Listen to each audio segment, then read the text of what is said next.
Many developed countries are facing the growing challenge of an aging population.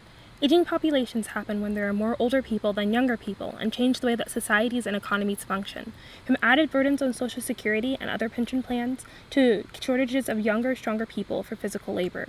The nation leading the world in aging is Japan, with the oldest population. As Japan's population gets older, the country also faces a low birth rate, which is exacerbating its problem. There are few solutions quick enough to solve this problem besides immigration. Japan's rapid aging has two main causes: a low fertility rate and extended longevity. Japan's birth rate has been relatively low since the 1970s, dropping to its lowest in 2006, when the average Japanese woman would have less than 2 children over her lifetime. While many other countries have faced this issue, Japan's fertility rate has been paired with extended longevity. Japan has the second longest life expectancy in the world for women at 89 years, and the third longest for men at 82. This rapid aging is causing many problems for the Japanese economy. From labor shortages and the need for more healthcare professionals to shrinking demand and GDP, rapid aging is poised to drag down the Japanese economy. One important facet is Japan's seniority wage system. The system rewards older people at work with better pay and higher positions, not necessarily based on performance. As older people continue to work for longer periods of time, it has created less jobs for younger people, who are then unable to find steady jobs and, as a result, wait to start families and have children, continuing the cycle. The economic and social impact of aging and shrinking cleared the path for one of the few Japanese immigration policies set in place for semi-permanent residency. The 1990 Immigration Control and Refugee Recognition Act allows second and third generation immigrants, mostly from Brazil and Peru, to return to Japan on a visa that allows them, their children and spouses to live and work in Japan, and does not have a limit on how many times it can be renewed. This act was initially explained as a way to allow people with Japanese ancestry, or Nikkeijin, to reconnect to their culture, but in many cases it became a way for companies to contract cheap labor. There was no language requirement, and as a result, many Nikkeijin had difficulty communicating in Japanese, with most speaking Spanish or Brazilian Portuguese. This language disparity allowed some of the companies to trick Nikkeijin workers into unfair and exploitive contracts.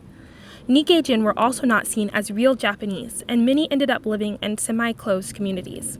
In 2018, the act was updated to include fourth-generation Japanese between the ages of 18 and 30, and had a basic Japanese-speaking requirement, with their visa being capped at 5 years. This move was met with some pushback, as some claimed it was a way to contract cheap labor ahead of the Tokyo 2020, now 2021 Olympic Games. As can be seen in the graph, Japan's working-age population is facing steep decline. However, though the Nikkeijin program allowed for unlimited visa renewals, Japan's approach to immigration has historically focused on short-term immigration, normally 3 to 5 years. There have been multiple programs for short-term immigration, two of the most notable being the 1993 Technical Interns and Trainees program and the 2008 Foreign Nurses and Caregivers program. The first program allowed young people from developing countries to come to Japan on either 3 or 5-year visas to learn technical trades.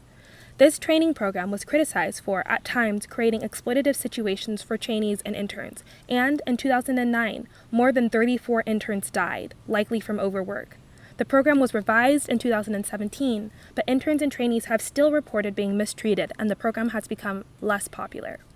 The Foreign Nurses program accepted nurses and caregivers from Indonesia and the Philippines, allowing them to work in Japan for 3 years, performing simple tasks until they could pass the Japanese National Nurses exam. While these nurses would be allowed to remain in Japan if they passed the exam, the test was written for those with native Japanese reading and writing skills, and the nurses were not given any instruction in these areas. Though 90% of Japanese nurses passed this exam, during the first year of the program, none of the 82 foreign nurses passed the exam, and in 2010, only 3 out of 254 passed. Even with these programs, Japan is one of very few industrialized countries that has not seen a large amount of immigration, but it may soon have to change. Part of the reason Japan is adverse to permanent immigration is the narrative of Japan being one race of people, often referred to as Japaneseness. For many Japanese, it would be unthinkable for a person who was not born ethnically Japanese to assimilate into the culture.